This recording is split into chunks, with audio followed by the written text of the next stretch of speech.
യാത്രക്കാർക്ക് തടസ്സമുണ്ടാക്കുന്ന വിധം കേടായ വാഹനങ്ങളെ റോഡരികിൽ ഉപേക്ഷിക്കുകയാണ് ഉടമസ്ഥർ. റോഡരികിൽ ഉപേക്ഷിച്ച് മാസങ്ങൾ കഴിഞ്ഞിട്ടും വാഹനങ്ങൾ പലതും നീക്കം ചെയ്യാൻ അധികൃതരോ വാഹന ഉടമകളോ തയ്യാറായിട്ടില്ല. വായനശാലപ്പടിക്ക് സമീപം 1 മാസത്തിലേറെയായി റോഡരികിൽ പാർക്ക് ചെയ്തിരിക്കുന്ന കാർ ഇവിടെ നിന്ന് നീക്കം ചെയ്യണമെന്ന ആവശ്യം ശക്തമാവുകയാണ്. കാൽനട യാത്രക്കാർക്ക് ഉപയോഗിക്കാനുള്ള ഇടമാണ് ദേശീയപാതകളുടെ വശങ്ങൾ. വെള്ളവരയ്ക്കുള്ളിൽ ഇക്കാരണം കൊണ്ട് തന്നെ ഏറെ നേരം വാഹനങ്ങൾ പാർക്ക് ചെയ്യാൻ പാടുള്ളതല്ല.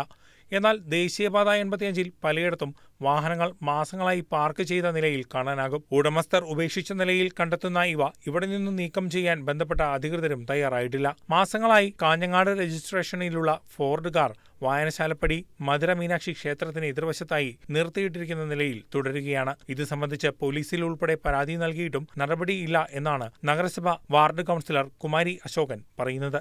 ഞാൻ അധികാരികളെ അറിയിച്ചിട്ടുണ്ടായിരുന്നു. ഇതിൻ്റെ ഉടമസ്ഥൻ ഇതുവരെ വന്നിട്ടുമില്ല. എന്താണ് ഇതിൻ്റെ കാര്യങ്ങളെന്നൊന്നും അറിയില്ല. അതിന് തീരുമാനം എത്രയും വേഗം ഉണ്ടാകണം. ഇത് ഇവിടുന്ന് മാറ്റി തരണം എന്ന് മാത്രമാണ് പറയാനുള്ളത്.